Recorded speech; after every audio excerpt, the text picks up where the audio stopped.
வணக்கம். சயின்ஸ் சேனலுக்கு உங்களை அன்புடன் வரவேற்கிறேன். இன்னைக்கு நம்ம சேனலில் இரத்த செல்கள் பற்றின சில விஷயங்களை பார்க்க போகிறோம். ஒரு பிண்ட் அளவுள்ள இரத்தம் 3 பேர் உயிரை காப்பாற்றும்.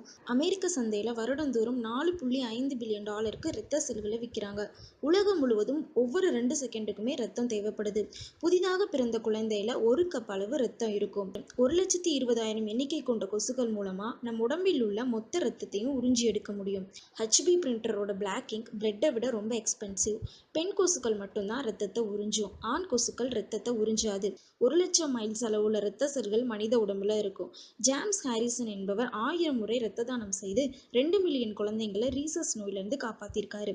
நம்ம இதயம் 1.5 மில்லியன் பேரல் இரத்தத்தை வாழ்க்கை முழுவதும் பம்ப் செய்யுது. இதன் மூலமா 200 ட்ரெயின் ட்ராக் காசை நிரப்ப முடியும். கர்ப்பமாக இருக்கும் பெண்கள் உடம்புல 20வது வாரத்துல 50% அளவு இரத்தம் அதிகரிக்கும். ஒரு இரத்த வெள்ளையணு 30 வினாடியில உடலை சுற்றி வருது. கோகோனட் வாட்டரை தான் ரத்தம் இல்லாத காலங்களில் சப்ஸ்டியூட்டாக யூஸ் பண்ணுறாங்க. நம்ம ரத்தத்தில் 0.2 மில்லிகிராம் அளவு தங்கம் இருக்கும். நம்ம உடல் எடையில் 8% நம்ம ரத்தம் தான்.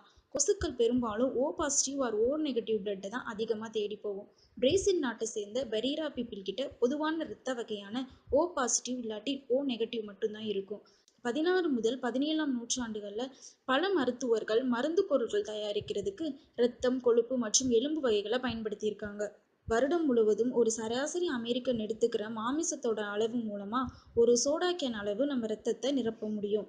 அது மட்டும் இல்லாம சிலந்திகள் உடம்புல ஊதா நிற ரத்தம் இருக்க காரணம் அதில் காப்பர் உள்ளடக்கிய ஹீமோசைட்டின் என்ற பொருள் தான்.